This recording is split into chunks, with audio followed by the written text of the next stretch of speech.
ते विरोधी पक्षाकडून सत्तेकडे जाण्याची वाटचाल करत असतात. परंतु आज आपण जर पाहिलं ते जी काय ऐतिहासिक घटना जी आपण पाहतोय, राज्य पाहतोय, देश पाहतोय, मला काल देवेंद्रजी म्हणाले की फक्त देश नाही तर ही घटना जी आहे ऐतिहासिक, या घटनेची 33 देशांनी नोंद घेतलेली आहे.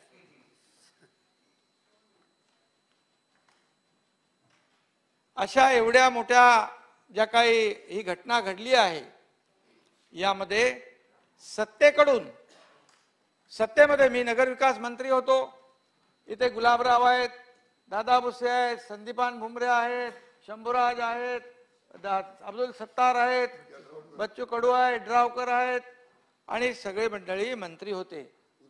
उदय सामंत आहेत. स्वतःचं मंत्रीपद डावावर लावून आणि 40 आमदार, आणखी 10 आमदार, 50 आमदार, एकीकडे बलाढ्य असं सरकार, त्या सरकारमध्ये समोर बसलेली मोठमोठी माणसं, मोठमोठे मंत्री, एवढं सगळं असताना सत्ता यंत्रणा एकीकडे आणि दुसरीकडे एक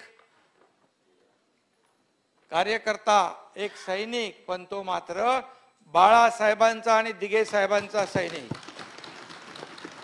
याच्यावर प्रचंड विश्वास ठेवला. मला अभिमान आहे आमच्या 50 लोकांचा.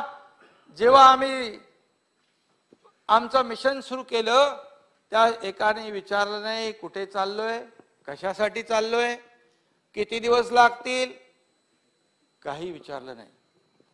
आपल्याला मी मुद्दाम माहिती म्हणून सांगतो की ज्या वेळेस विधान भवनातून आम्ही निघालो, आदला दिवस मी डिस्टर्ब होतो. दुसऱ्या दिवशी ज्या दिवशी मतदान होतं त्या दिवशी जी काय मला वागणूक मिळाली, ज्या पद्धतीने माझ्याशी जे वागण्याचा प्रयत्न झाला, त्याचे साक्षीदार इकडे असलेले आमदार पण आहेत आणि समोर बसलेले आमदार पण आहेत. मी आपल्याला सांगू इच्छितो नम्रपणे, मला काय झालं माहित नाही.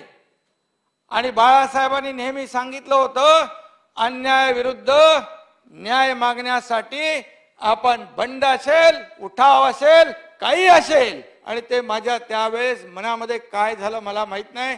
माझे फोन धडाधड सुरू झाले आणि धडाधड लोक येऊ लागले. कुठे चाललोय, काही चाललोय, कुठे, कशासाठी, कुणी काही विचारलं नाही. जयंतराव, अजितदादा, मुख्यमंत्री महोदयांचे देखील मला फोन होते, सगळ्यांचे फोन होते. मी काही लपवू इच्छित नाही. मला विचारलं कुठे चाललात, मी बोललो मला माहित नाही. कधी येणार मला माहित नाही. आणि आमच्या आमदारांना देखील फोन आले, पण एकाही आमदाराने असं मला म्हटलं नाही की मुख्यमंत्री महोदयांना भेटून आपण पुढे जाऊया. हा त्यांच्या मनाचा मोठेपणा आहे, हा त्यांचा विश्वास आहे. दादा, हा एका दिवसाचा हा कार्यक्रम नाही आहे, एका दिवसाचा हा कार्यक्रम नाही आहे. यामध्ये सुनील प्रभूला पण माहित आहे कसं माझं खच्चीकरण करण्याचा प्रयत्न चालू केला होता. तुम्ही साक्षीदार आहात. त्यामुळे शेवटी हा शिवसैनिक आहे. मी ठरवलं जे काय होईल ते होऊ दे, लढून शहीद झालो तरी चालेल, पण आता माघार नाही. शिवसेना वाचवण्यासाठी शहीद झालो तरी चालेल, एकटा शहीद होईल, बाकी सगळे वाचतील. मी माझ्या आमदारांना सांगितलं होतं, तुम्ही कधीही चिंता करू नका. तुमच्या आमदारकीची, तुमच्या निवडून येण्याची ज्या दिवशी मला वाटेल की तुमचं नुकसान होतंय, त्या दिवशी मी तुम्हाला सांगेन आणि तुमचं भवितव्य सुरक्षित करेन आणि मी या जगाचा निरोप घेऊन कायमचा निघून जाईल. हे माझ्या आमदारांना मी सांगितलं. ही छोटी छोटी म्हणजे छोटी मोठी घटना नाहीये. एक ग्रामपंचायत सदस्य नगरसेवक पण इकडचं तिकडचं जायला हिंमत करत नाही. हे का झालं? हे कशासाठी झालं? का केलं? याचं मुळाशी आपण गेलं पाहिजे होतं. याचं कारण शोधायला पाहिजे होतं. नक्की आपल्याला एवढी दूषणं दिली, एवढी बदनामी केली, माझ्याकडे माणसं पाठवली चर्चेला, आणि इकडे मला पदावरून काढून टाकलं, गटनेता पदावरून. किती लोक? 10-15. तिकडे दुप्पट होते. बेकायदेशीरपणे सगळं केलं. एकीकडे चर्चा करायची, दुसरीकडे काढून टाकायचं, पुतळे जाळायला लावायचे, घरावर दगडफेक करायचे, आदेश द्यायचे. अरे एकनाथ शिंदेच्या घरावर दगड मारण्याची हिंमत अजून कोणाला पैदा झालेला नाही. जितेंद्र आव्हाड यांना माहित आहे माझ्यावर प्रेम करणारी माणसं किती आहेत. असे जसे मधमाशाचं मोळ उठतं तसे मधमाशाचं मोळ उठून जे माझ्यावर हात चालवेल त्याला डसून संपून टाकणारे लोक. एवढा मी दादा 30 वर्ष 35 वर्ष या एकनाथ शिंदेने जीवाचं रान केलंय, रक्ताचं पाणी केलंय. मी 17 वर्षाचा होतो. बाळासाहेबांच्या विचारांनी मला वेड केलं आणि त्या विचारांनी मी प्रभावित झालो आणि शिवसैनिक झालो. आणि एका प्रकरणामध्ये धर्मवीर आनंद दिघे साहेबांची माझी भेट झाली आणि त्यानंतर मी शिवसेनेची शाखा, मी वयाच्या मला वाटतं 18 वर्षाचा असताना मी शाखा प्रमुख झालो. माझ्यापेक्षा खूप मोठे सिनियर लोक होते. मी दिघे साहेबांना सांगितलं, त्यांनी माझ्या खांद्यावर हात टाकला. उद्घाटन होतं शाखेचं दुसऱ्या दिवशी. मी त्यावेळची अजून मला घटना आठवते. मी साहेबांना सांगितलं की साहेब हे सिनियर लोक आहेत, त्यांना तुम्ही पद द्या, मी काय मला शिवसैनिक असलो तरी चालेल. त्यांची एक भाषा होती, याला माहित आहे जितेंद्रला. मला शिवी घातली आणि मला शिकवतो का, मला शाखा प्रमुख बनवलं. आपल्याला मी सांगतो, मी 97ला नगरसेवक झालो, परंतु त्याच्या पूर्वी 5 वर्ष आधी मी होऊ शकलो असतो. परंतु दिघे केळकर, संजय केळकर इकडे आहेत. दिगंबर धोत्रे नावाचा भाजपचा इथला कार्यकर्ता होता.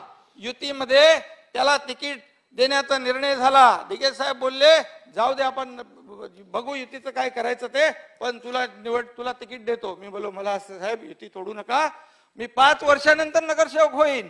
ही वस्तुस्थिती आहे. मी कधी पदाचा लालसा केली नाही. मला पद पाहिजे, मला लवकर पुढे जायचं आहे, असं कधीच मी विचारही केला नाही. तिथून माझी सुरुवात झाली. तिथून मी शाखा प्रमुखापासून 97ला नगरसेवक झालो. त्यानंतर मी काम केलं. मी कधी मागे वळून पाहिलं नाही. मी कधी कुटुंबाचा विचार केला नाही. मी कधी घरच्यांचा विचार केला नाही. मी रात्री घरी जायचो. त्यावेळेस आमचे बाप काढले, बापाचं नाव घेतलं. कोणी रेडा म्हणाला, कोणी प्रेत म्हणाले, कोणी पोस्टमार्टम म्हणालं, कोणी काय म्हणालं, काय म्हणाले. बळी द्यायचे 40 लोक. आमच्यावर महिला आमदार होत्या, वेश्या म्हणायचं. कुठल्या थराला चाललोय आपण? आम्ही एकही शब्द काढला नाही. मी तर असा माझं थंड रक्त तुम्हाला माहित आहे. मी शांत आहे, एकदम मी शांत असतो. पण जेव्हा अन्याय होतो त्यावेळेस मात्र मला शांत राहता येत नाही. माझं काम केसरकरांनी हलकं केलं. केसरकरांना सांगितलं बाबा ते मीडियाला तुम्ही बोला, जे काय बोलायचं ते, माझ्याकडे काय ते काम होणार नाही. मी आपल्याला सांगतो दादा, बाप काढले. मी आपल्याला सांगतो, माझाही बाप जिवंत आहे, माझे वडील जिवंत आहेत, माझी आई गेली. मला एकदा उद्धव साहेबांनी गावी फोन केला होता. मी गावी होतो आणि माझ्या आईला मी सांगितलं उद्धव साहेबांचा फोन आहे. मी उद्धव साहेबांना सांगितलं आई आहे. तर फोन आईने घेतला. माझी आई साधी होती. फक्त आईने माझ्या सांगितलं उद्धव साहेबांना, माझ्या बाळाला सांभाळा. उद्धव साहेब म्हणाले एवढा मोठा झाला तरी बघ तुला बाळच म्हणते. बोला त्याच्यासाठी मी बाळच आहे. माझे वडील खूप कष्ट करून पुढे आलेत. कष्ट करून मला त्यांनी इथपर्यंत आणले, त्यांचे आशीर्वाद आहेत. पण आपल्याला मी सांगतो, मी जेव्हा घरी जायचो तेव्हा माझे वडील आई झोपलेली असायची. मी जेव्हा उठायचो तेव्हा ते कामाला गेलेले असायचे. ही हे कधी आम्ही महिन्यातून 15 दिवसातून कधीतरी भेटलो तर भेटलो. तीच परिस्थिती माझ्या श्रीकांत बरोबर झाली. श्रीकांत डॉक्टर झाला पण मी त्याला वेळ देऊ शकलो नाही. मी रात्री यायचो आणि तो सकाळी जायचा. मी उठायच्या आधी तो जायचा. दादा कधीही मी बाप म्हणून कधी वेळ देऊ शकलो नाही त्याला. ही वस्तुस्थिती आहे. मी संघटनेला वेळ दिला, मी शिवसेनेला वेळ दिला, मी शिवसैनिक हेच माझं कुटुंब मानलं. माझ्या जेव्हा आयुष्यामध्ये जो दुःखद प्रसंग आला, माझी 2 मुलं माझ्या डोळ्यासमोरून गेली.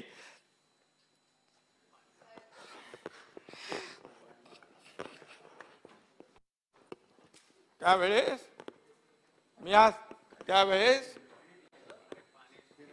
मला आधार दिला आनंद दिघे साहेबांनी मला आधार दिला.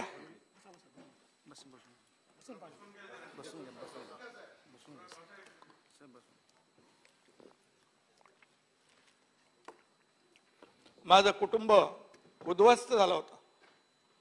कशासाठी जगायचं, कोणासाठी जगायचं. मी ठरवलं आता फक्त माझा श्रीकांत आणि माझी पत्नी आणि आई वडील यांच्यासाठीच मी जगतो आता. बस माझं आता काही राहिलं नाही. मी तिथून बाहेर त्या ह्याच्यामधून कोलमडून पडलो, कारण मला माहित होतं की आता माझ्या कुटुंबाला माझी आवश्यकता आहे. मी साहेब माझ्याकडे 1दा 2दा 3दा 5 वेळा आले दिघे साहेब घरी. साहेबांना मी सांगितलं आता मला शक्य नाही, मी नाही उभा राहू शकत, मी तुम्हाला तुमच्या संघटनेला न्याय देऊ शकत नाही. मला त्यांनी एक दिवस रात्री टेंबी नाक्यावर बोलवलं, माझ्या खांद्यावर हात टाकला. एकनाथ तू नाही म्हणू नकोस, तुला आता हे दुःख पचवावंच लागेल. तुझ्या डोळ्यातले अश्रू तुला पुसावे लागतील आणि दुसऱ्याच्या डोळ्यातले अश्रू तुला पुसावे लागतील. दुसऱ्याच्या डोळ्यातले अश्रू येऊ नयेत याचा प्रयत्न तुला करावा लागेल. तू आता स्वतःसाठी नाही तर समाजासाठी तुला जगायचं. मी साहेबांना म्हणलो मी आता परिस्थितीत नाही आहे. पण त्यांनी मला जो काय आग्रह होता तो मी त्यांना देव मानत होतो. बाळासाहेब आणि दिघे साहेब हे माझं दैवत होतं आणि मी त्यांना नाही म्हणू शकलो नाही. आणि मला त्यांनी सभागृह नेता बनवलं. राजन विचारे सभागृह नेता होता, त्याला सांगितलं एकनाथ शिंदेला सभागृह नेता बनवतोय. आणि त्यांनी सभागृह नेता केल्यानंतर मी मागे वळून पाहिलं नाही. मी दिवस रात्र एक केले. जितेंद्र आव्हाड दुसऱ्या पक्षात होते तरी सुद्धा त्यांना माहित होतं हा एकनाथ शिंदे हा वेड्यासारखा कामाला लागलेला आहे. माझं सभागृह नेत्याचं दालन रात्री 11 वाजेपर्यंत महापालिकेत सुरू असायचं. मी खूप मेहनत केली. सिंगानिया दिघे साहेब गेल्यानंतर माझ्या पाठीशी दिघे साहेब होते, मला काही भीती नव्हती. मी सगळे ठाण्यातले वागळे स्टेट मधले त्यांना माहित आहे, केळकर साहेबांना माहित आहे, त्यावेळेस लेडीज बारचा सुळसुळाट होता. एवढ्या प्रचंड प्रमाणामध्ये लोक वेडी झाली होती, पैशाची उधळण चालली होती. मी पोलिसांना खूप प्रयत्न केला, अर्ज फाटे लिहून आम्ही थकलो. महिला आम्हाला सांगायच्या तुमच्या पोरांचा काय उपयोग आहे, शिव्या घालायच्या आम्हाला. हे सगळे आया बहिणींची उद्ध्वस्त होणारी इज्जत तुम्ही थांबू शकत नाही तर तुमचा उपयोग काय. दादा आपल्याला मी सांगतो, मी 16 लेडीज बार स्वतः तोडणारा हा एकनाथ शिंदे आहे. माझ्यावर 100 पेक्षा जास्तीच्या पोलीस केसेस आहेत. बंद करून टाकलं मी. मला हायकोर्टामध्ये माझ्या विरुद्ध पिटिशन फाईल झाली, मी घाबरलो नाही. त्यावेळेस मोठं गँगवॉर चालू होतं मुंबईमध्ये सगळीकडे. त्यांनी लक्षात घेतलं की हा एकनाथ शिंदे ऐकणार नाही, याला ठार करायला लागेल. मी दिघे साहेबांना सांगितलं, बोला असं असं ते करतात. दिघे साहेबांनी ते 4-5 शेट्टी लोकांना बोलवलं. तेव्हा माहिती आहे आवड साहेबांना की काय त्यांचे कोण कोण होते तेव्हा शेट्टी.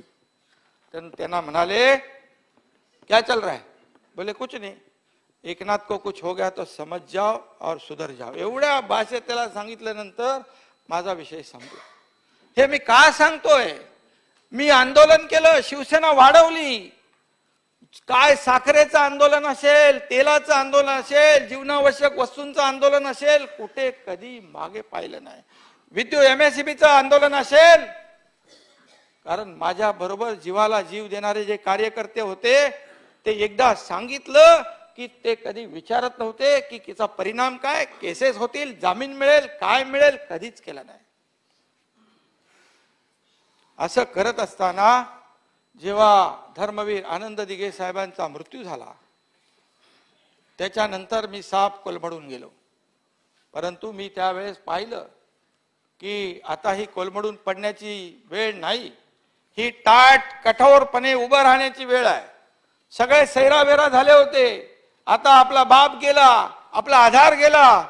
आणि अशा परिस्थितीमध्ये जितेंद्र आव्हाड जे मगाशी म्हणाले ते खरं आहे. मला आठवतंय तो इन्स्पेक्टर होता, त्याला मी सांगितलं हा उद्रेकातून झालेला आहे, हॉस्पिटल बेचिराग करून टाकलं, हा उद्रेक आहे. मी तिकडे नसतो तर त्या सिलेंडर स्फोट मध्ये जवळपास 100-200 माणसं मरून संपली असती. जितेंद्र आव्हाड तिकडे होते तेव्हा सुरुवातीला. अशा परिस्थितीमध्ये कोण बेभान झाले होते. आम्ही पहिले त्या पेशंटला काढलं बाहेर, नंतर हे सगळ्यांना सांगितलं बंद करा. पोलीस त्यांचं जे पार्थिव होतं पोलिसांच्या व्हॅन मध्ये घालून आम्ही बाहेर काढलं. तेव्हा हे सगळी गर्दी पाठोपाठ चालू लागली आणि टेंबिना केला. 150 लोकांना त्यामध्ये कारवाई झाली. मी त्यांना सांगितलं पोलिसांना हे उद्रेक आहे, ह्या जाणीवपूर्वक कोणी केलेलं नाही, हे प्रेमामुळे झालंय. दिघे साहेबाला देव मानत होते लोक आणि त्यामुळे झालंय. तुम्हाला मी माणसं हजर करतो, माणसं हजर केली, कोर्टाचे जे सोपासकार होते ते केले. त्यावेळेस सगळ्यांना वाटलं की ठाण्यातली शिवसेना संपून जाईल, ठाण्यातल्या शिवसेनेचं खरं नाही. इव्हन आदरणीय शिवसेना प्रमुखांना देखील चिंता लागली होती. अशा परिस्थितीमध्ये ठाण्यातली शिवसेना त्यांना बाहेर काढेपर्यंत मी झोपलो नाही. त्या सगळ्यांना त्या केस मधून बाहेर काढलं आणि ती शिवसेना आज आपल्याला सांगतो मी, दिघे साहेबांनी जेवढं केलं होतं त्यांच्या पुण्याईनेच, त्यांच्या आशीर्वादानेच आज ठाणे पालघर जिल्ह्यामध्ये अनेक महापालिकांचे महापौर, नगराध्यक्ष, जिल्हा परिषद अध्यक्ष, खासदार, आमदार, ग्रामपंचायत, नगरपंचायत सभापती सगळे शिवसेनेचे आहेत, सगळे शिवसेनेचे आहेत. आज हे सगळं करत करत करत करत आपण या इथपर्यंत पोहोचलो. आणि ज्या पद्धतीने मी आमदार झालो, नंतर मंत्री झालो, मी मला त्यावेळेस मुख्यमंत्री देवेंद्र फडणवीस साहेबांच्या सोबत काम करण्याची संधी मला मिळाली. त्यांना मी सांगितलं 2-3 वेळा मी राजीनामा दिला होता माझ्या पदाचा, मंत्री पदाचा, कारण 6,500 कोटी रुपये ते डेफिसिट होतं, कर्ज होतं. मला फडणवीस साहेब म्हणाले शिंदे साहेब चिंता करू नका, तुमच्या पाठीशी मी आहे. आणि मला त्यांनी समृद्धी महामार्गाचं काम दिलं. आणि आपल्याला मी सांगतो, मगाशी आपण म्हणालात की समृद्धी महामार्ग MSRDC जी आहे, MSRDCचं खातं दिलं, तुम्ही चांगलं खातं द्यायला पाहिजे होतं, परंतु ते खातं देण्याचं काम यांचं नव्हतं, खातं देण्याचं काम यांचं नव्हतं, परंतु त्यांनी खातं जे बुडीत झालं होतं त्याला ताकद दिली आणि समृद्धी महामार्ग आज पूर्णत्वास जातोय. आपल्याला दादा मी सांगतो, मी स्वतः तिथे फिरलो. मला फडणवीस साहेब म्हणाले हा माझा ड्रीम प्रोजेक्ट आहे, तुम्हाला करायचं आहे, हा गेम चेंजर या राज्याच्या आणि देशाच्या दृष्टीने हा महत्वाचा प्रोजेक्ट आहे, फ्लॅगशिप प्रोजेक्ट आहे, हा हजारो लाखो करोडो लोकांना फायदा देणार आहे. मी रिस्क उचलून जायचो, माझे तिकडे पुतळे लावलेले असायचे, आंदोलन माझ्या विरुद्ध झाले. एकदा तर आमचं विमान क्रॅश होणार होतं, भोपालवारला विचारलं तर म्हणे भोपालवार तर देवाचा ध्यास करत बसला होता, आमचा कार्यक्रम आटपणार होता. पावसाळ्यामध्ये आम्ही चाललो होतो बुलढाण्याला, मी स्वतः सही केली विटनेस म्हणून आणि सांगितलं, त्यांना विश्वास नव्हता सरकार पैसे देईल की नाही. मी बोललो 2 तासात RTGS होईल. तो बोलतो असं कसं होणार. बोललो बघा तरी विश्वास ठेवा माझ्यावर. मी विटनेस म्हणून सही केली, विमानात बसलो, इकडे आलो. तो सरदारजी पायलट होता, त्यांनी ते घुसवला त्या ढगामध्ये. तो नंतर आम्ही तर 10-10, 15-15 फूट वरून खाली उडत होतो. तो नंतर त्याला तो असं उतरलं असं करतो मला, बोला आता काय वरती गेल्यावर. तो म्हणाला की मला काही पर्याय नव्हता त्या ढगामध्ये गेल्याशिवाय, तर आमच्या मागून येणारं विमान बाजूला गेलं, अहमदाबादला लँड झालं आणि हा घुसला त्याच्या आतमध्ये. ही वस्तुस्थिती आहे.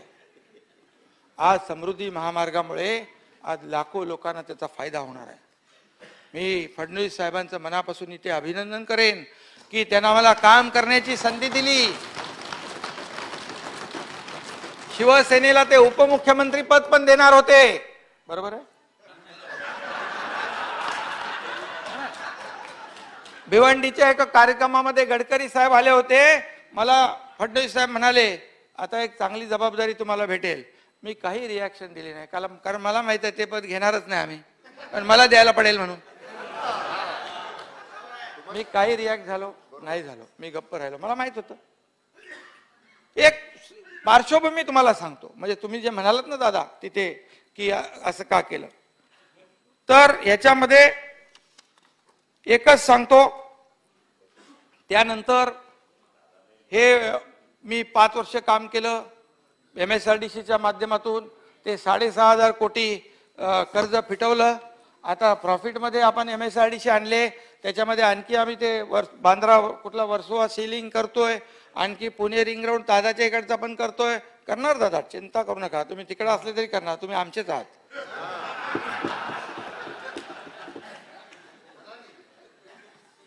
हे सगळं विसरूनच गेलो मी आता अगदी.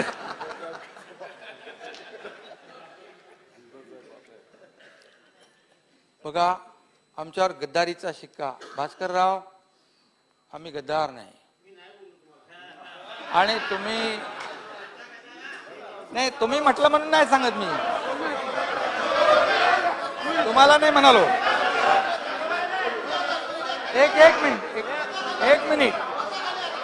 एक मिनिट भास्करराव बसा. तुम्हाला नाही म्हणालो.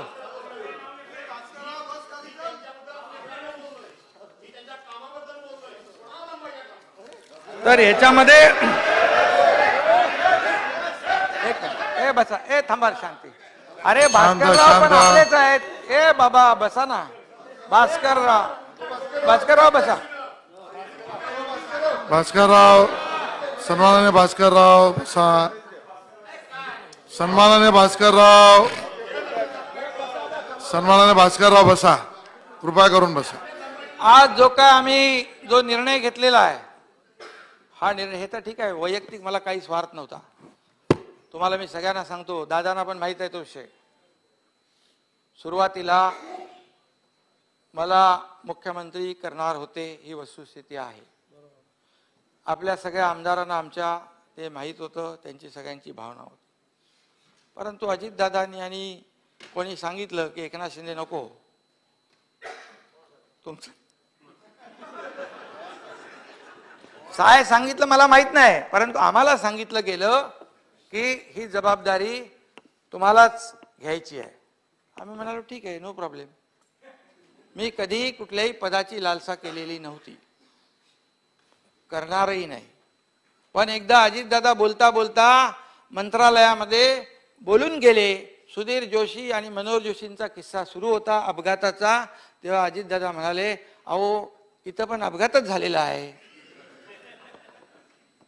मग मी त्यांना बाजूला घेऊन विचारलं. ते बोलले, आमचा कोणाचाच विरोध असण्याचं कारणच नाही, तुमच्या पक्षाचा तो निर्णय होता. पण मी कधीही विचारलं नाही. त्यानंतर मी विसरून गेलो सगळं. मी सगळं विसरून गेलो आणि मला त्या पदाचा मोह कधी नव्हता, कधी, आणि मी कधी त्याची अपेक्षाही केली नाही. सुरुवातीला मला सांगितलं होतं म्हणून. आणि जेव्हा ठरलं की बाबा नाही, आमच्या साहेबांना, उद्धव साहेबांना सांगितलंय पवार साहेबांनी की तुम्ही व्हा, नो प्रॉब्लेम. मी एकाही शब्दाने बोललो नाही. साहेब आगे, तुम्ही पुढे व्हा, आम्ही आहोत. बिलकुल असं सत्तेच्या मोहापायी, बिलकुल पदाच्या लालसेपोटी आम्ही गेलो नाही. तर इतके मंत्री सत्तामधून बाहेर आले नसते. आज आम्ही जो हा निर्णय घेतला आहे, याच्या मागचं कारण काय? याच्या मागचं कारण, ज्या पद्धतीने जे काही सुरू होतं, कोणी वैयक्तिक, हा दादा जयंतराव घेऊ नका, जे वैयक्तिक कोणी घेण्याची आवश्यकता नाही. आमदार जे निवडून आलेले आमदार आहेत, त्यांच्या अस्तित्वाचा प्रश्न निर्माण झाला होता. अस्तित्वाचा प्रश्न निर्माण झाला होता. पुढची निवडणूक जिंकू किंवा काय कसं होईल या सगळ्या विवंचनेत सगळे होते. आणि ते मला वारंवार सांगायचे, आपले नॅचरल अलायन्स भाजप बरोबर आहे, शिवसेना भाजप युती म्हणून आपण लढवलोय. आज बाळासाहेब आणि अटल बिहारी वाजपेयी आणि प्रमोदजींनी ही युती घडवली होती. आपण हे का करतोय? आपण याच्यातून दुरुस्ती करा. आपण उद्धव साहेबाला सांगा की हे चालणार नाही, हे बदला. मी 5 वेळा हा प्रयत्न केला, 5 वेळा हा प्रयत्न केला. केसरकर त्याला साक्षीदार आहेत. परंतु आम्हाला यश मिळालं नाही, आम्हाला अपयश आलं त्याच्यामध्ये. आणि हे करत असताना जे 5 वर्ष, जे 2.5 वर्ष जी गेली, त्या 2.5 वर्षामध्ये जो काय अनुभव आला, त्या अनुभवामध्ये आज सावरकरांच्या बद्दल बोलू शकत नाही. काँग्रेस बरोबर असल्यामुळे त्यांनी कुठल्या तरी याच्यामध्ये सावरकरांची बदनामी करण्याचं हे केलं. सभागृहामध्ये आम्हाला गप्प राहावं लागलं. ज्या दाऊदने बॉम्बस्फोट केले या मुंबईमध्ये, त्यांच्याशी ज्यांचं कनेक्शन झालं त्यांना, त्यांच्यावर कारवाई करू शकलो नाही आम्ही. संभाजीनगर, हे बाळासाहेबांनी संभाजीनगर नाव दिलं होतं, ते आम्ही करू शकलो नाही. आता आम्ही जेव्हा हा निर्णय घेतल्यानंतर तो केला, स्वागत आहे त्याचं, आपण स्वागत केलेलं आहे. हे सगळे जे काही बाळासाहेबांच्या हिंदुत्वाचे विचार, जे बाळासाहेबांनी हे आपल्याला जे काही शिकवलंय, जी काय त्यांनी शिकवण दिली, जो काय त्यांची भूमिका होती, आम्ही पहिल्या दिवसापासून सांगितलंय, आम्ही वैयक्तिक स्वार्थासाठी ही भूमिका घेतलेली नाही. आम्ही कालही शिवसैनिक होतो, आजही शिवसैनिक आणि उद्याही शिवसैनिकच आहोत. बाळासाहेबांचे शिवसैनिक आहोत, ढिगे साहेबांचे शिवसैनिक आहोत. त्याच्या विचारांची आम्ही कधी तडजोड करणार नाही, केली नाही. कशासाठी करायचं? पदासाठी? कधीच आम्ही करणार नाही. आज आपण पाहिलं तर आपल्याला मी सांगतो, कोणी वैयक्तिक घेण्याची आवश्यकता नाही. शिवसेना प्रमुखांचा 6 वर्षाचा मतदानाचा अधिकार कोणी काढला होता त्यावेळेस? आपल्याला माहित आहे. 1987च्या विलेपार्लेच्या पोटनिवडणुकीमध्ये रमेश प्रभू यांच्या प्रचारामध्ये बाळासाहेबांनी हिंदुत्वाचा पुकार केला होता. गर्व से कहो हम हिंदू आहे, भुजबळ साहेबांना माहित आहे ते. आणि मग त्यांना त्याच्या विरोधामध्ये 1999 पासून पुढील 6 वर्षापासून मतदानासाठी रोखलं. कोणी रोखलं? वाजपेयी सरकार होतं. इलेक्शन कमिशनने रोखलं. नाही, तक्रार काँग्रेसने केली. भास्करराव, ओ भास्करराव. आणि यावेळेस बाळासाहेबांच्या हिंदुत्वाला तक्रार काँग्रेसने केली होती, तुम्हाला माहित आहे. आणि अशा हिंदुत्वाला नेहमी विरोध करणाऱ्या पक्षाबरोबर आमदार म्हणाले, कसं बसायचं, कसं बसायचं? बाळासाहेबांना अटकेचं नाही, ते नंतर त्यांनी सुधारून घेतलं. ते भुजबळ साहेब इकडे आहेत, त्यांना माहित आहे, ते शिवसैनिक होते, तयारी केली होती, परंतु ते करू शकले नाहीत. हे सगळं मी सांगतो, याचं कारण काय? बाळासाहेबांनी मुंबई वाचवली. दंगलीमध्ये बाळासाहेबांच्या आदेशाने सगळ्यांनी छातीचा कोट केला आणि मुंबई बेचिराख होण्यापासून वाचवली. आणि त्यामध्ये आपण पाहिलं की म्हणजे आता मी मगाशी म्हणालो, ते सगळी तयारी केली होती, परंतु ते करू शकले नाही. सगळी तयारी, निमलष्करी दल, हे ते सगळं आलं होतं. अशा परिस्थितीमध्ये देखील आपण कसं काय, हे आमदारांचं म्हणणं आहे सगळ्या. आणि आम्ही कुठला अजेंडा घेतलाय? बाळासाहेबांच्या हिंदुत्वाचा आणि दिघे साहेबांच्या ज्वलंत जी हिंदुत्वाची शिकवण दिली त्याचा घेतलाय, विकासाचा घेतलाय. या 50 लोकांच्या मतदारसंघातली विकास कामं जर झाली नाही, त्यांना कोण मतदान करणार? आणि या राज्याचा विकास जो आहे, राज्याचा विकास देखील ज्या पद्धतीने व्हायला पाहिजे होता, दादांना मी धन्यवाद देतो, ते तर सकाळी 7ला 8लाच यायच्या मंत्रालयामध्ये त्यांच्या बैठका सुरू होत्या. माझ्या डिपार्टमेंटच्या पण बैठका ते घ्यायचे, तरी मी त्यांना कधी विरोध केला नाही. केला का विरोध? मी कधी बोललो नाही, कारण ते काम करत होता माणूस. 800 कोटी घेतले पण तरी नाही बोललो मी काय. पण दादांची माझी अंडरस्टँडिंग होती. ते मला म्हणायचे, एकनाथराव मलाही निधी द्यायचा आहे, माझ्याकडे आमदार येतात, पदाधिकारी येतात. मी म्हणालो, बघा एकदा मी तुम्हाला त्यांना तुमचं नोटिंग दाखवलं मी, तुम्ही एक नोटिंग केलं होतं सुधीर भाऊ आणि आपलं होतं ते, तर तेही दाखवलं मी. तरी मी बोललो तसं मी नाही करणार, आपण तुम्हालाही तिकडे कार्यकर्त्यांना सांभाळायचं आहे. पण नंतर तुम्ही पॅरलल नगर विकास विभागाचा हेड का केला?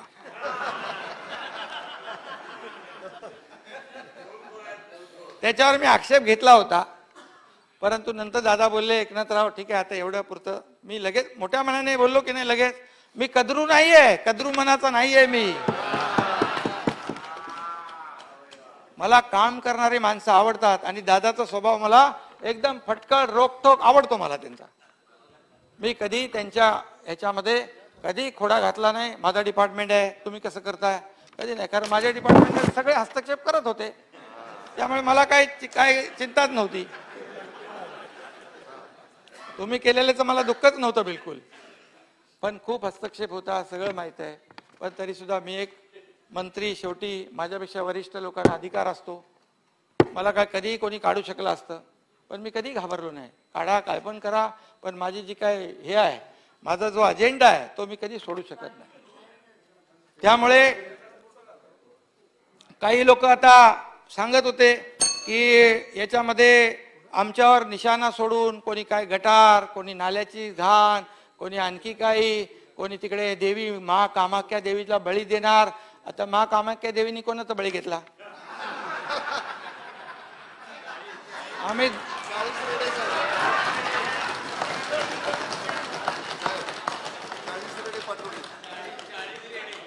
40 रेडे पाठवले, पण मा कामाख्या बोलली जो बोललाय तो रेडा आम्हाला नको.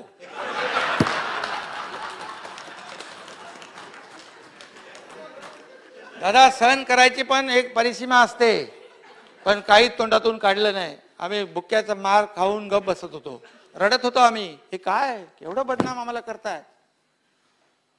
आम्ही बंडखोर, आम्ही गद्दार नाही, आमच्या रक्तात गद्दारी नाही. आम्ही उठाव केला, जसं गुलाबराव म्हणाले तसा उठाव आम्ही केला होता. तर त्या नेत्यांचं म्हणणं होतं, जे जळगाव इथं भाषण केलं होतं त्यांनी दोन्ही काँग्रेसवर जहरी टीका केली होती.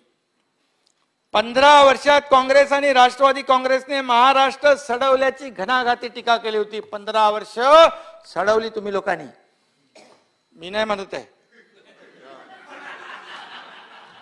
आणि यापुढे जर त्यांच्या हातात सत्ता दिली तर काय होईल? महाराष्ट्राचं राहिलं सुरलं वाटोळ होऊन जाईल. आता सांगा तुम्ही, आम्ही मग कसं बसणार तुमच्याबरोबर?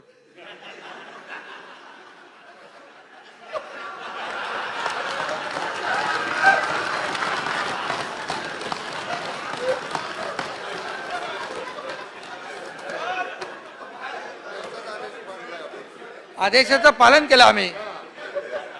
तुम्ही वाईट वाटून घेऊ नका जयंतराव, आम्ही इकडे असलो तरी सुद्धा आपण इकडे तिकडे येऊ शकतो, आपण एकत्र. तसं बघा, एक इकडे सगळं घडवणारे हे आहेत.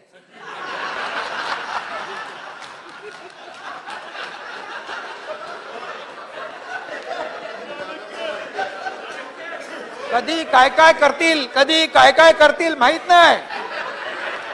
अरे लोकसभा आपल्या राज्यसभेच्या 2 उमेदवार होते, आमचे दोन्ही निवडून येणार होते, फुल फिल्डिंग लावली होती. आमची मतं सगळी बरोबर इंटॅक्ट राहिली. थोरात साहेब म्हणाले आम्ही 42च घेतो. त्यांना सांगितलं आम्ही तुम्ही 42च घ्या, 44 घेऊ नका, नंतर प्रॉब्लेम होईल पुढे, विधान परिषद पण निवडणूक आहे. ते बोले नाही 42च घेतो. पण त्यांनी घेतली 44 घेतली आणि दादानी घेतली 43, एकच जास्ती घेतलं. बोललं आता एवढं झालं तरी आपली शीट येऊ शकते. बघितलं साला आमचा दुसरा माणूस पडला. सॉरी म्हणजे शब्द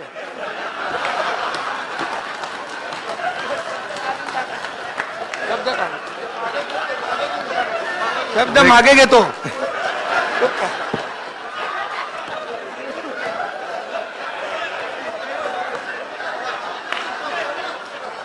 तर जयंतराव विनंती आहे, शब्द मागे घेऊ नका. हे नॅचरल फ्लो मध्ये चालू दे. जे नैसर्गिक आहे ते आपण केलं पाहिजे, त्यात अडथळा करू नका.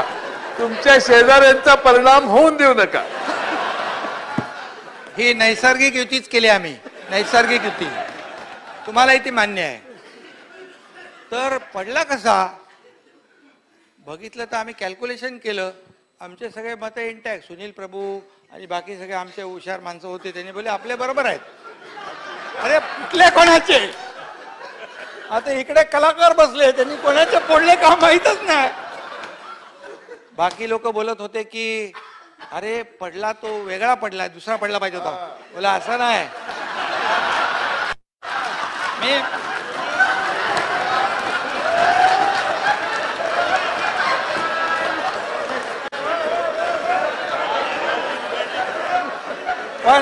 पण मी म्हणालो दोन्ही खासदार आपले निवडून येण्याचं गणित आपल्याकडे होतं आणि ते सगळी फिल्डिंग लावली. सगळं उघड करू नका. नाही, आज आमचे दोन्ही निवडून आले पाहिजे होते, राऊत साहेब पण आणि तो आपला बिचारा संजय पवार. पण दुर्दैवाने ते गडबड झाली. दुसऱ्या वेळेस पण दुसऱ्या दिवशी विधान परिषदची निवडणूक होती. आता त्याच्यातून मला बाहेरच काढून टाकलं होतं, बाजूला टाकलं. बोले हा जाऊ दे बाजूला, हा काय कामाचा नाही. बरं, त्या आधीच्या संजय पवारला पण मी 3 मतं एक्स्ट्रा बाहेरून आणली, 3 मतं माझ्या ओळखीने, बरोबर आहे.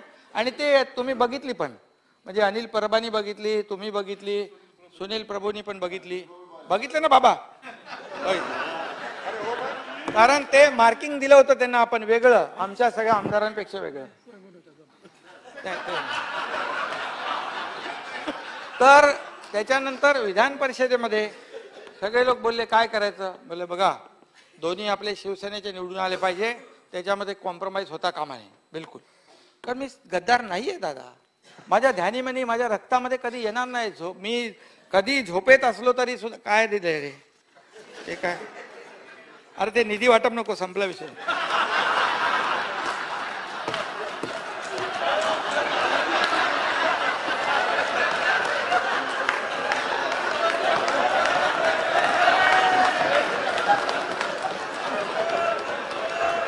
तर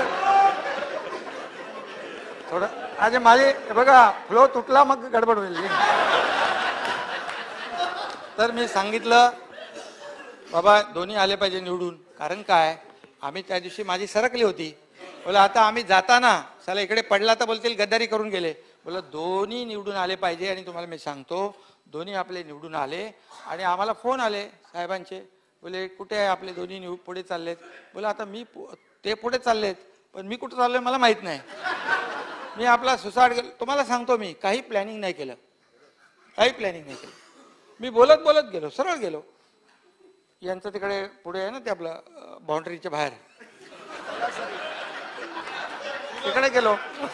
अरे आता दुनिया सगळं अरे अरे लपवायचं काय त्याच्यामध्ये, लपवायचं काय. तुमच्याकडे टॉवर लोकेशन सगळं आहे. फटाफट फटाफट आम्हाला पकडलं तिकडे, म्हणजे माहीत पडलं. नाकाबंदी केली तिकडे, आयजीला सांगितलं नाकाबंदी करा. अरे पण मी पण काहीतरी कितीतरी वर्ष काम केलंय ना, मला पण माहित आहे नाकाबंदीतून कसं निघायचं असतं ते.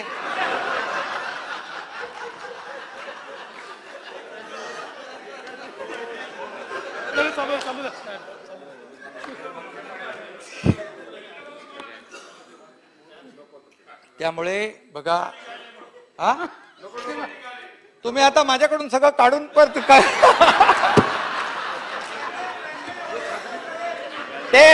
ते खाजगीमध्ये सांगेन, नाही तर मग तुम्ही पण तसं कराल. मग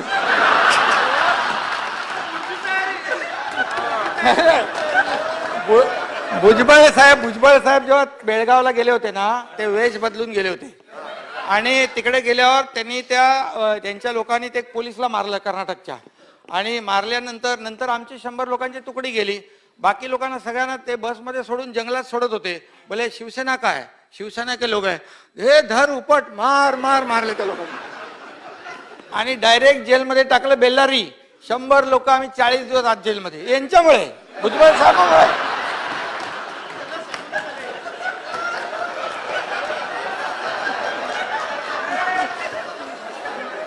आणि आम्ही जिकडे जेलमध्ये गेलो होतो ना, तिकडे आतमध्ये हे अगोदर मला वाटतं जामीन तुम्हाला झाला हा, तिकडे बोले आतमध्ये तिकडे बोले ये भुजबळ आहे ना भुजबळ उसने इधर बहुत मारामारी किया है. मग आम्ही जेलमध्ये होतो तिकडे काय केलं त्यांनी, त्याला रविवारची अंडी भेटायची आणि नॉनव्हेज, आम्ही गेल्यावर तेही बंद करून टाकलं त्यांनी. बोले इनको कुछ देने का नाही. आणि पार त्यांनी 40 दिवस आमची हालत खराब झाली तिकडे, पण आम्ही घाबरलो नाही, डगमगलो नाही आणि आम्ही आमचं काम केलं. तेव्हा दिघे साहेबांनी तेव्हा 1-1 लाख रुपयाचं काहीतरी प्रत्येकाला जामीन काहीतरी होता वाटतं. मग तो त्यांनी पैसे, तेव्हा कुठले पैसे कोणाकडे, 100 लोकांना म्हणजे 1 कोटी रुपये लागले होते त्यावेळेस. मग ते म्हणजे भुजबळ साहेब मी तुम्हाला नंतर सांगेन कसं गेलो ते, आता नको. त्यामुळे हे जे काही घडलेलं आहे, हे घडलेलं जे आहे आपल्याला मी सांगतो, याच्या मागे एक विचार आहे, हिंदुत्वाचा विचार, बाळासाहेबांचा विचार. आम्ही हिंदुत्व म्हणजे अबू आदमी इथे माझे मित्र आहेत. अन्य धर्मियों का हम लोग अनादर नहीं करेंगे, उनका सम्मान करेंगे हम. इस राज्य में सभी जाति पाति के लोग हैं, उनको लगना चाहिए ये राज्य हमारा है, ये आम जनता का राज्य है, ये पब्लिक का राज्य है. ऐसा हम लोग करेंगे. और मेरे साथ तो बड़े बुजुर्ग अनुभवी तजुर्बे वाले आदमी है इधर बैठे.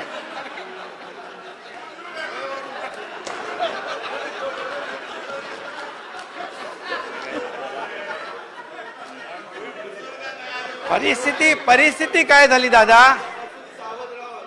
नाही नाही काय नाही, आमचं ट्युनिंग बरोबर आहे. अहो दादा 1 मिनिट, तुम्ही एक लक्षात घ्या.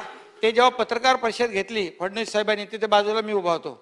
बरं हे काय, ते काय आम्हाला आणि त्यांना माहित होतं काय होणार आहे ते, बरोबर ना. आमचे सगळे आमदार लोक टांगलेला जीव होता, काय होतंय 1 नंबर 1 नंबर 1 नंबर करत होते. मला अरे थांबा थांबा, ते सगळा मोठा पक्ष आहे तो, आपण छोटे लोक आहेत त्यांच्या समोर. आणि तिथे मोदी साहेब, ते तर जगाला त्यांनी आपल्या काबूमध्ये करून ठेवले, आपण तर छोटे छोटे लोक आहे बोललो. तर बोले दादा शांत राहा, बोललो प्रेमाने सगळं होईल. यांना तर माहित होतं काय होणार आहे. मग प्रेस कॉन्फरन्स मध्ये त्यांनी सांगितलं एकच शपथविधी होईल, बरोबर ना, एकच शपथविधी होईल. आणि ते खुश होते, कारण त्यांना काय माहित होतं ना सगळं काय करायचं ते. कारण आम्ही विचार कुठला घेतलाय, बाळासाहेबांच्या हिंदुत्वाचा, दुसरं काय घेतलंच नाही. त्यांचा आणि अजेंडा आमचा सेम आहे. उलट आता त्यांचे 115 आणि आमचे 50, 100 किती झाले 65. आता तुम्हाला सांगतो दादा, तुम्ही मगाशी म्हणाले की तुम्ही गेले ते निवडून येणार नाहीत, पण आम्ही कुठे गेलोय?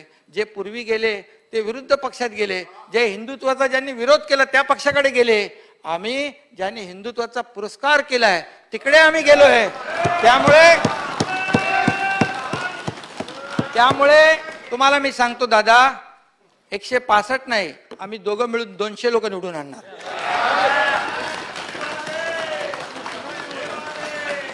आमच्या लोकांना मी सांगितलं, त्यांना सांगितलं अरे काय होईल उद्या, चिन्ह काय भेटणार. अरे बोल सोडा सगळं, आपण शिवसेना आहे, शिवसैनिक आहोत, जिथे लात मारू तिथून पाणी काढू, तुम्ही काळजी करू नका. 50 मधला एकही माणूस मी पडू देणार नाही. आणि भाजपचे जे लोक आहेत जे 115, आम्ही दोघं मिळून 200 करणार. हा शब्द आहे या सभागृहामध्ये. आणि ते नाही केलं तर आम्ही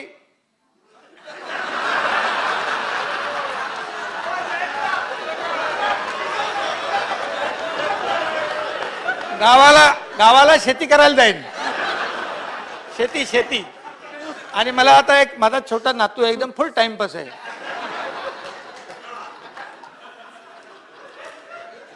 माझी ती संपत्ती आहे. माझे दोघं गेले, आता मला एक त्याच्यामुळे एक माझ्या कुटुंबामध्ये एक वेगळेपण झाला फुल, म्हणजे एकदम, म्हणून मी थोडा लवकर पण जायला लागलो त्याच्यामुळे. तर हा ही वैचारिक लढाई आहे, ही स्वार्थाची लढाई नाही. म्हणून आम्हाला फार असं म्हणजे आता बघा बाळासाहेबांचं एक हे होतं बघा. बाळासाहेबांनी काय म्हटलं होतं, शिवसेना कधी काँग्रेस राष्ट्रवादीला बरोबर घेऊन सरकार बनवणार नाही. ज्यांनी वाजपेयी सरकार पाडलं त्या राष्ट्रवादी आणि काँग्रेस जे कोणी असतील त्यांना कधीच जवळ घेणार, असं बाळासाहेब, मी नाही म्हटलं, भुजबळ साहेबाला माहित आहे, ते होते तेव्हा तिकडे. काँग्रेस राष्ट्रवादी आमचा शत्रू आहे, शत्रूच राहील. मी आहे म्हणून शिवसेना आहे. जेव्हा मी नसेन तेव्हा शिवसेनेची काँग्रेस झालेली असेल. मी शिवसेनेची काँग्रेस बनवून देणार नाही. जेव्हा असं वाटेल असं होत आहे तेव्हा मी माझं दुकान बंद करीन. हे बाळासाहेबांचे शब्द आहेत.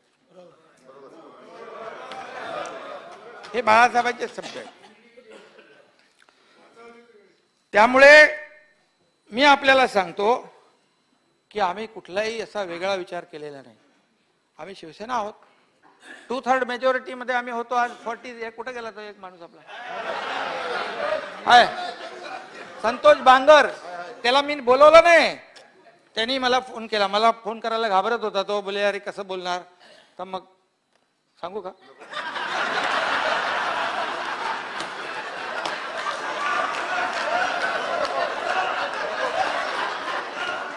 तर मग त्यांनी फोन केला रात्री 1:30 वाजता फोन केला.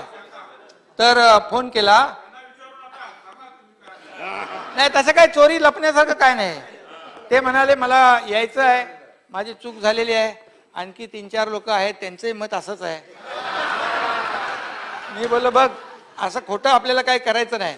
आम्ही तिकडे होतो, ते बोलत होते 10 आमच्या संपर्कात, 4 आमच्या संपर्कात, 15 आमच्या संपर्कात, 20 आमच्या संपर्कात. मी बोललो नावं तर सांगा, मी पाठवून देतो परत. कारण नितीन देशमुखला मी पाठवलं. कुठे आहे का, गेला तो, गेला. त्याला सांगितलं नितीन देशमुखला. तो म्हणाला मला आईची तब्येत खराब आहे आणि मला परिवाराला भेटायचं आहे.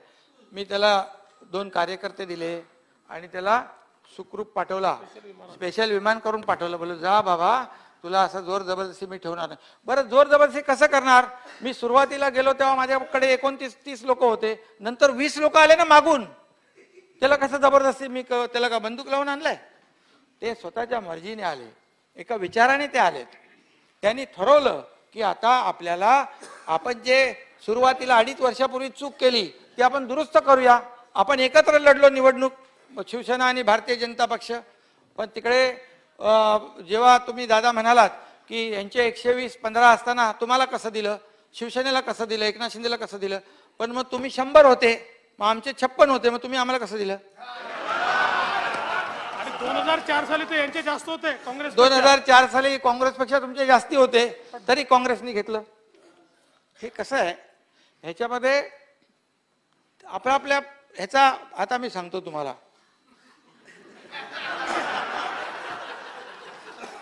आम्ही 50 लोक फक्त,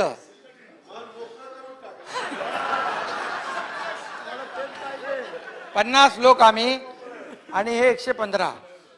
बघा भाजपच्या बद्दल तुम्ही सगळे लोक बोलत होते, अरे भाजप म्हणजे सत्तेसाठी काही करेल, काही पण करेल, कुठल्याही थराला जाईल, ईडीची चौकशी करतील, सीबीआय करतील. पण बघा ह्या सगळ्या घटनाक्रमामध्ये कोणाला एकाला तरी टाकलं का जेलमध्ये, टाकलं का, टाकलं नाही टाकलं, बरोबर. कारण त्यांना ते करायचं नव्हतं, त्यांना हे लढाई प्रेमाने जिंकायची होती. आता 50 लोक आम्ही असताना ते 115. आता त्यांनी ठरवलं की बाबा हे पोरं जे आलेत, हे सगळे लोक आलेले आहेत, हे एका विचाराने, बाळासाहेबांच्या विचाराचे सगळे लोक आहेत, बाळासाहेबांच्या भूमिकेतून आलेत, हिंदुत्वाचा विचार घेऊन आलेत. तर आता ह्यांना आपल्याला ताकद द्यायला पाहिजे. आता तुम्ही मला सांगा, त्यांना जर पाहिजे असतं तर त्यांनी घेतलं असतं, मी पण काय बोलू शकलो नसतो. पण त्यांनी ठरवलं की त्यांच्याबद्दल जे काय लोक अँटिसिपेट करत होते, पब्लिक परसेप्शन तयार केलं होतं, अरे भाजपचाच मुख्यमंत्री होईल, त्या आमदारांना सगळ्यांना पण वाटत होतं भाजपचं. पण वरिष्ठ तुमच्या नेतृत्वाने विचार केला, हे हिंदुत्वाची एक ताकद जर आपली जवळ आली तर आपले 150 नाही 200 लोक येतील निवडून पुढच्या टायमाला. आणि जर आपण जर असे वेगवेगळे राहिलो असतो तर अजितदादाने तर 100+ टार्गेट ठेवला होता.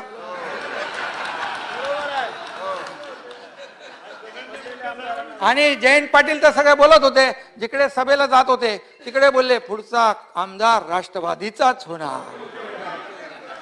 त्यामुळे आमचे सगळे चलबी चलवत होते. बोले अरे काय आघाडीत आहे आपण का कशात आहे. बोले पुढचा आमदार त्यांचाच होणार. बोले होऊ शकतो ना त्यांचा. अरे बाबा आमदार म्हणजे मुख्यमंत्री तो नंतर ना 100 झाल्यावरच मुख्यमंत्री होणार ना.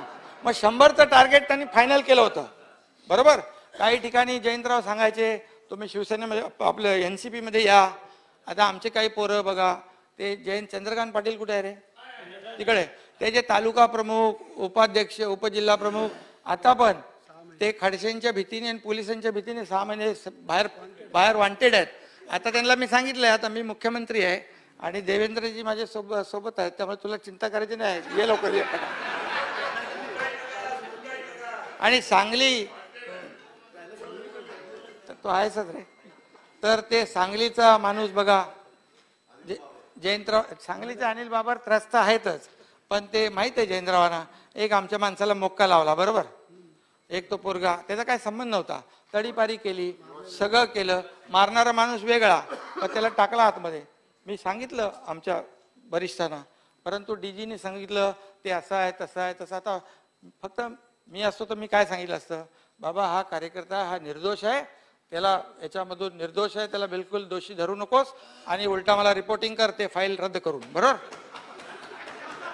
अशीच पद्धत आहे ना. हे गृहमंत्री होते, गृहमंत्री. निर्दोष असेल तर अशीच पद्धत. निर्दोष निर्दोष निर्दोष निर्दोष निर्दोष माणसाला आत घालू शकतो का? घातला त्याला. आणि नंतर जयंतराव तुम्हाला आहे माहित आहे का नाही माहित नाही, पण त्यांच्या घरात त्यांच्या कुटुंबाकडे आपले लोक गेले, बोलले तू राष्ट्रवादीत ये, तुझं हिअरिंग लावतो आणि तुझा रद्द करतो मोका. तुम्हाला माहित आहे असं नाही म्हणत मी, पण तो जिल्हा प्रमुख आहे ना, तो जिल्हा प्रमुखचं नाव काय रे, आनंदराव, असा ओक्साबोक्शी रडत होता माझ्याकडे. काय मिळालं शिवसेनेला सत्तेमध्ये? तडीपाऱ्या, खोट्या केसेस, वॉन्टेड, काय मिळालं? काहीच नाही मिळालं. या सत्तेचं शिवसैनिकाला काय मिळालं? काहीच नाही मिळालं. ते माझ्याकडे येऊन रडायचे, मला म्हणायचे आम्हाला सत्ता असून आम्हाला उपयोग नाही, तुम्ही एकटे आमचं ऐकता. आता मी मोकळात असल्यामुळे ऐकत बसतो सगळ्यांचं. बोले दुसरा कोण नाही, आता मला काय फुल टाइम असतो, मी रात्री उशिरा 2-3 वाजता जातो घरी, ऐकत बसतो. तर बोले एकच माणूस तुम्ही आमचं दुकान ऐकताय. मग मी त्यांना नगर विकास कडून 1 कोटी 2 कोटी असे पैसे निधी द्यायचो मी त्यांना. बाबा ठीक आहे तुमच्याकडची कामं करा, ठीक आहे, पण त्यांना सांभाळायला पाहिजे होतं.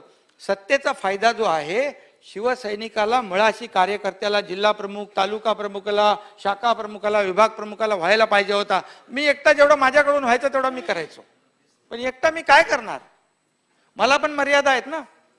मग ती जे आहे ते तेवढं मी केलं.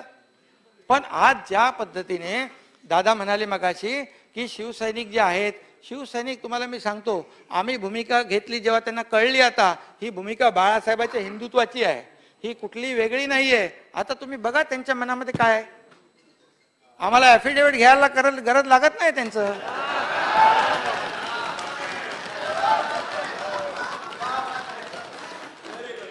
तुम्हाला मी सांगतो की बिलकुल ते मनाने आमच्या बरोबर आहेत. मी अजून तो प्रयत्न केला नाही, कारण तुम्ही आम्हाला याच्यात अडकवून ठेवले.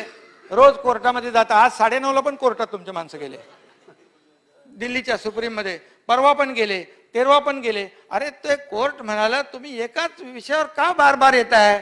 तुम्ही 2/3 मेजॉरिटी आहे, या देशामध्ये कॉन्स्टिट्यूशन आहे, नियम आहेत, कायदे आहेत, हे मोडून 11 तारखेला जे काय ते बघू.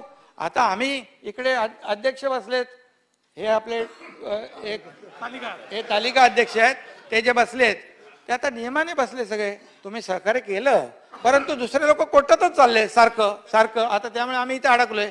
इथून फ्री झाल्यावर मग सगळं बाकीचं बघतो.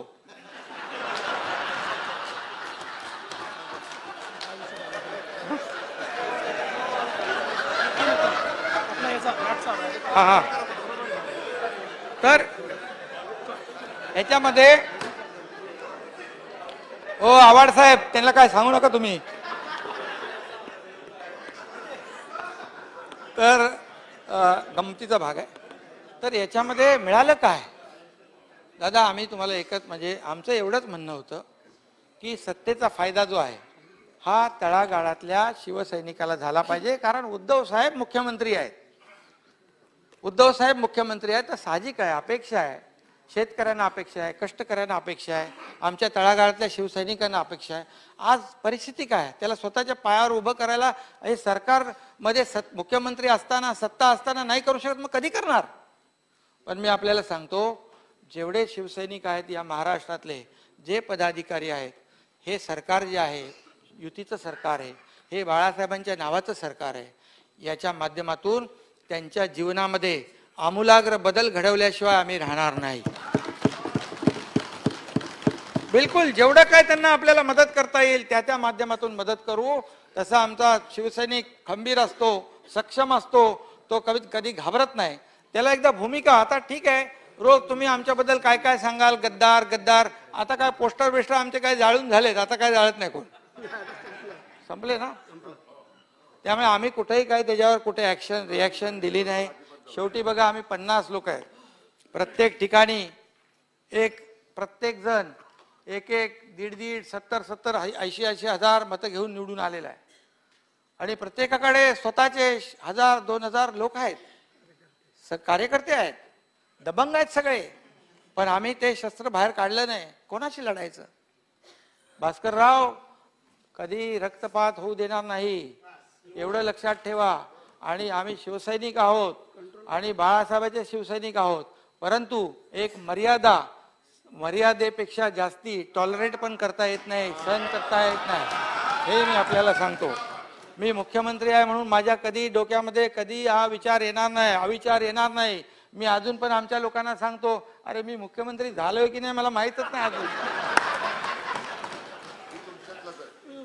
मी त्यांना सांगितलंय तुम्ही 50 लोक आहे ना सगळेच मुख्यमंत्री आहात, आणि आता उरलेले आमचे 115 हे पण मुख्यमंत्री. कारण त्यांचा हक्काचा माणूस आलेला आहे.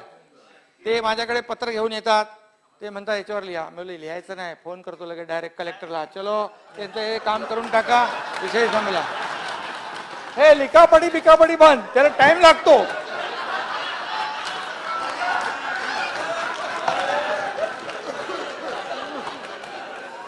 तपासून सादर करा, याच्यामध्ये खूप वेळ जातो जयंतराव.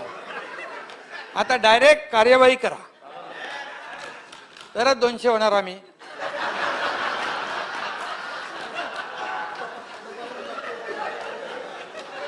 त्यामुळे सिस्टीम आपल्याला बदलायला लागेल.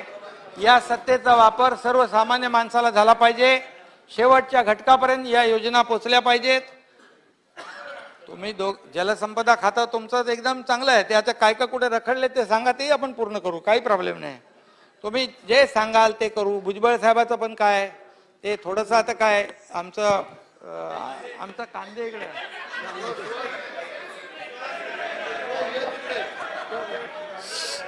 सुहास कांदेला आपण सांभाळूया, त्याला टेन्शन देऊया नको. शेवटी काय लोकांचंच काम करायचं ना आपल्याला, कोणाचं आपलं पर्सनल काम आहे. आणि मला तर काय वैयक्तिक स्वार्थ नाहीच आहे. मी काय कधी माड्या बांधल्या, मोठे 5 स्टार हॉटेल बांधले किंवा काय प्रॉपर्टी घेतली, माझं काहीच नाहीये. आहे का हो आवड साहेब, काय माझं काय आहे का? त्यामुळे मी आपल्याला एकच सांगतो, याच्यामध्ये अजितदादा मगाशी म्हणाले त्या बाबतीमध्ये मी सगळं नीट हे केलं. पण अजितदादा ज्या पद्धतीने बोलत होते, पहिलं पण एकदा तुम्ही बोलले शिवसैनिक असा करतो तर रस्त्यावर उतरतो, म्हणजे शिवसैनिकांची निष्ठा जी आहे तुम्ही बरोबर सांगितली. पण कधी शिवसेनेची भूमिका धोरण सोडून जर दुसरीकडे गेले तर तो पकडतो आपल्याला. पण तुम्ही जसं असं म्हणजे बोलत होता की तुम्ही एकदम कट्टर 40 वर्षाचे शिवसैनिक आहात, असंच तुम्ही बोलत होता. आता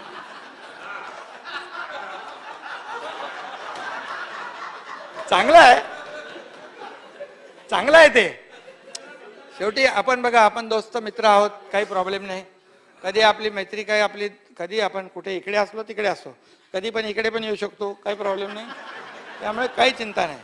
आपल्याला कुठेही असलो तरी सुद्धा एकनाथ शिंदे तुम्हाला माहित आहे, मी कधीही नगर विकास खात्यामध्ये कधी दुजाभाव केला नाही. भारतीय जनता पक्षाला मी आमदारांना जास्ती पैसे देत नव्हतो, थोडे थोडे देत होतो, कारण सगळ्यांचा वॉच होता हा एक भाजपला किती पैसे देतो. पण आता तुमचा सगळा बॅकलॉग भरून काढणार पूर्ण.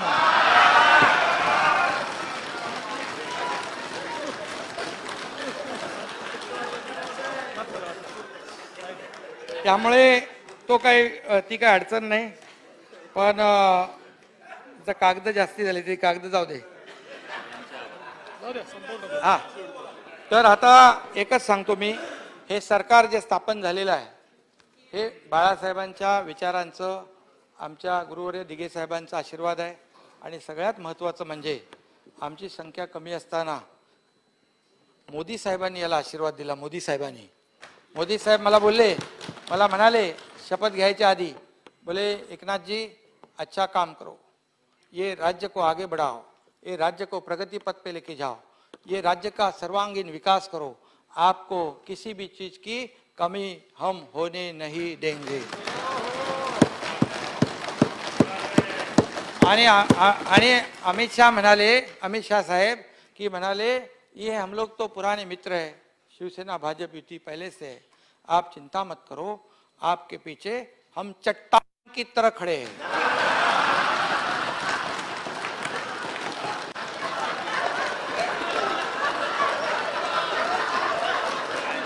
अरे भास्कर राव, जे खरं आहे ते बोलायला पण हिम्मत लागते ना.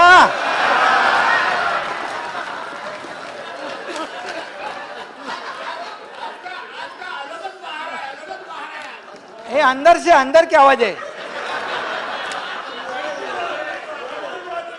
भारतीय जनता पक्षाचे अध्यक्ष जे.पी. नड्डा साहेब तेही पाठीशी आहेत, त्यांना मी धन्यवाद दिलेत, आताही देतो. आणि सगळ्यात महत्वाचं म्हणजे सगळ्यात मोठे कलाकार आहेत. आम्ही कधी भेटायचो ते आमच्या लोकांना कळायचं नाही. सगळे झोपल्यावर मी जायचो, सगळे उठायच्या आधी मी परत जायचो.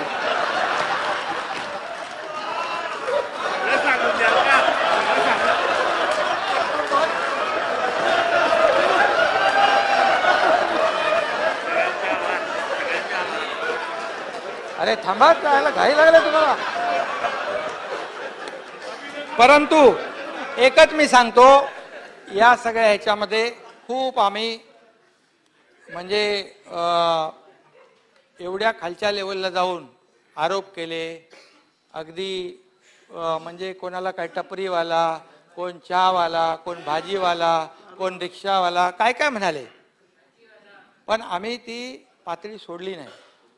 शेवटी आपल्याला मी सांगतो, सोन्याचा चमचा घेऊन आम्ही जन्माला आलेलो नाही. आमच्या मागे कुठली राजकीय पार्श्वभूमी नसताना आज एवढा इतिहास घडलेला आहे.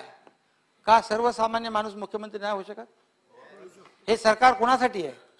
हे साध्या साध्या सगळ्यांसाठी आहे. टपरीवाल्यासाठी आहे, कष्टकऱ्यासाठी आहे, शेतकऱ्यासाठी आहे, रिक्षावाल्यासाठी आहे, कुठल्या सगळ्या भाजीवाल्यासाठी आहे, सगळ्यांसाठी आहे. हे सरकार सर्वसामान्यांचं सरकार आहे. प्रत्येकाला वाटेल हे माझं सरकार आहे. तुम्ही असं आम्हाला हिनवताय. काय व्यवसाय करणं काय गुन्हा आहे? प्रामाणिक हे करायला. मोदी साहेबांना पण असंच म्हटलं त्यावेळेस, चायवाले आणि चायवाले म्हणून त्यांना हिनवलं. ती पार्टी आता संपत चालली की नाही? ज्यांनी हिनवलं ते आहे का बाकी? आता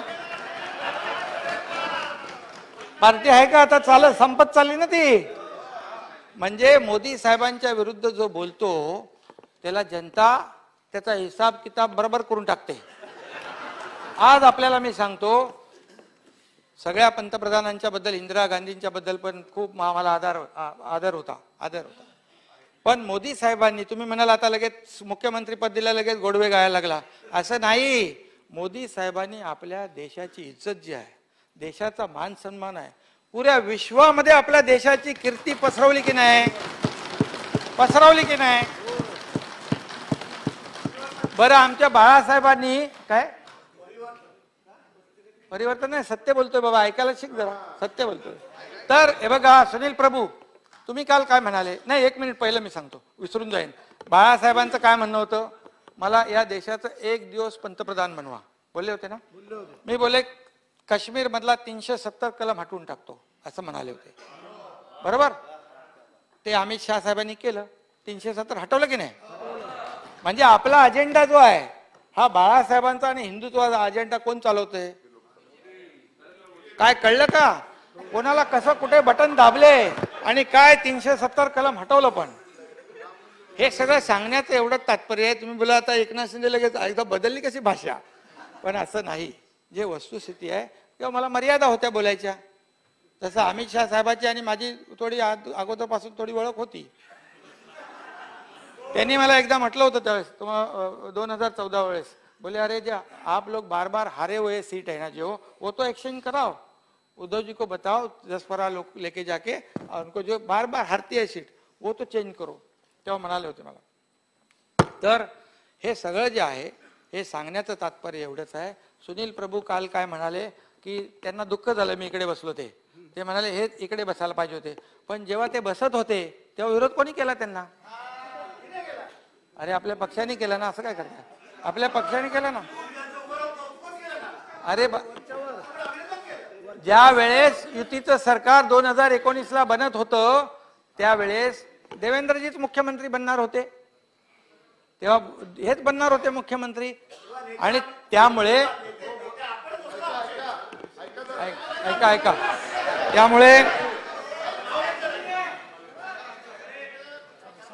बाकी आता मला वाटतं बस झालं ना आपलं. नंतर कधीतरी आपण उरलेलं बोलूया. तर आपल्याला मी सांगतो, असं जरी असलं किती शक्ती ताकद सगळ्या गोष्टी आणि स्थिर सरकार जे आमचं 170 ते आणखी वाढत राहील संख्याबळ, तरी वाढलं तरी सुद्धा आपण एक लक्षात ठेवा, हे सरकार सूड बुद्धीने काम करणार नाही, आकस बुद्धीने काम करणार नाही.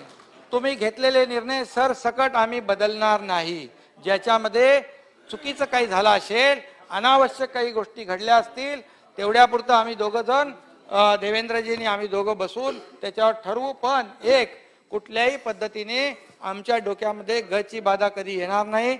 आम्ही जे कार्यकर्ते आहोत ते कार्यकर्तेच राहणार आहोत. त्यामुळे आपण विरोधी पक्ष म्हणून असं कधी मनाला आवडसाहेब वाटून घेऊ नका की काही आमच्याकडून तुमच्यावर चुकीचं काम होईल. बिलकुल होणार नाही. आणि जे आहे सर्वसामान्य लोकांना न्याय देणारं सरकार, या राज्याचा सर्वांगीण विकास करणारं सरकार, या ठिकाणी जे मेट्रो प्रकल्प असतील, समृद्धी हायवे असेल, पुणे रिंग रोड असेल, मुंबई गोवा हायवे असेल, हे सगळे जे काही प्रकल्प आहेत, हे सगळे प्रकल्प जे आहेत हे मार्गी आपण लावू, या राज्याला प्रगतीपथाकडे घेऊन जाऊ, केंद्राची आपण मदत घेऊ आणि या राज्याचा सुजलाम सुफलाम करू. आपल्याला मी एवढंच सांगतो, मला वाटतं आपण सगळ्यांनी मिळून आता जे काय आहे ऍक्सेप्ट केलं पाहिजे. शेवटी लोकशाहीमध्ये नंबर्स आणि बहुमताला महत्व असतं. इकडे बहुमत कालही बघितलं आपण, आजही बघितलं, कालच्यामध्ये एक आणखी भर पडली, असं भर पडत जाईल. पण तुम्ही कबूल केलं पाहिजे, ऍक्सेप्ट केलं पाहिजे की बाबा हे बहुमताचं सरकार आहे, आमच्याकडून चुकीचं कधी काही होणार नाही, एवढी आपल्याला मी खात्री या ठिकाणी देतो. आणि आपल्याला ते कुठे गेलं, हा एक भरत आमचे गोगावले आहेत, त्यांचं मुख्य प्रतोद त्यांनी हे केलंय की ते रायगड किल्ला ही आमची अस्मिता आहे आणि ज्या हिरकणीने इतिहास घडवला तो हिरकणी गाव वाचवण्याकरिता शासनाच्या माध्यमातून 21 कोटीचा या ठिकाणी निधी या ठिकाणी मी त्याची घोषणा करतो. आणि आपण एक निर्णय हा चांगला घेतोय. त्याचबरोबर जागतिक बाजारपेठेमध्ये तेलाच्या किमती वाढल्यावर माननीय प्रधानमंत्री महोदयांनी केंद्रीय कर कमी केला होता, परंतु इतर राज्यांनी काही ठिकाणी वॅट कमी केला होता. त्यांनी विनंती केली होती की सर्व राज्यांनी वॅट कमी करावा, तर काही राज्यांनी केला होता, परंतु महाराष्ट्राने काही 5 पैसे देखील आपण कमी केले नव्हते. तर हे आमचं युतीचं सरकार, हा गॅस केलेला युतीचं सरकार जे आहे, नवीन सरकार जे आहे, हे सरकार या व्याट कमी करण्याचा निर्णय लवकरात लवकर करून टाकेल आणि लोकांना जो दिलासा जो देण्याचं काम आहे कॅबिनेटमध्ये करायला लागेल ना. पण आम्ही करायचं ना, पण चालेल ना.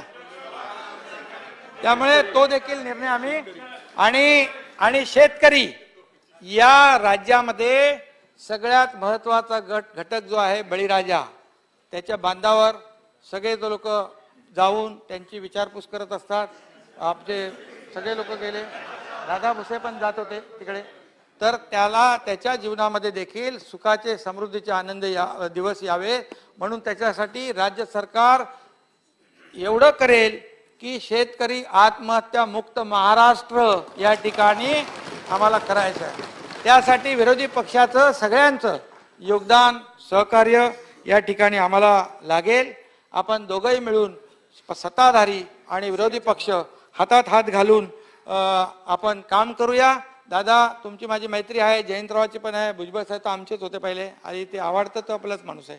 त्यामुळे सगळे नाना पटोले काय आपले बाबा आहेत, सगळे बाळासाहेब थोरात आहेत, सगळ्यांचं मी नाव घेत नाही. टोपे साहेब हा देतो ना, ते लगेच करतो. टोपे साहेब आहेत. आता ग्रामविकासनी मला पण मदत केली आहे ना. आणि आमचे उपाध्यक्षांनी पण खूप मदत केली आम्हाला. सगळ्या म्हणजे नियमानुसार कामकाज चालवलं. त्यामुळे सगळ्यांचा मी आभारी आहे. आमच्या शिवसेना पक्षाचे आमदार आहेत त्यांचाही मी आभार आहे. अपक्ष आमदार जे आहेत आता त्यांची नावं घेत नाही. आप्पा आहेत इथे, आप्पा आहेत, बच्चू कडू आहे आणि जोरगेवार वगैरे सगळे सगळे, आशिष आहे, बोंडेकर आहे, क्षितिज आहे सगळे, राजेश आहे. सगळ्या अपक्षांचं, सहयोगी पक्षांचं तुम्हाला मी सांगतो. आप्पा तुम्ही जे म्हणालात, आता तुम्हाला इथून पुढे शिकायत का मौका नाही मिलेगा. आणि मी सगळ्यांचे खूप खूप ज्यांनी या अभिनंदनपर याच्यामध्ये भाषण केलं आणि माझ्याबद्दल चांगलं थोडं वाईट पण बोलले तरी आभार मानतो मी. तर सगळ्यांचे मी मनापासून या ठिकाणी आभार मानतो. आपल्याला मी मनापासून खूप खूप धन्यवाद देतो. आणि आज मला आपण जे काही इथे सगळ्यांनी प्रेम दिलेलं आहे, आपण जो काय उत्स्फूर्त असा प्रतिसाद दिलेला आहे, त्याबद्दल मी आपल्या सगळ्यांचा ऋणी आहे. आणि आपले सगळे पहिल्या रांगेचे सगळे सिनियर मंडळी, दादा आहेत, विखे पाटील आहेत तिकडे, सगळ्यांचं, अरे गणेश नाईक साहेब, सगळ्यांचंच, आपल्या युतीचे जे सगळे आमदार आहेत, नेते आहेत, यांचं देखील मी मनापासून सगळ्यांना धन्यवाद देतो. मनापासून आपल्या सगळ्यांचे आभार मानतो. धन्यवाद. विश्वासदर्शक प्रस्तावावरील आभार प्रदर्शनावरची चर्चा समाप्त झाली.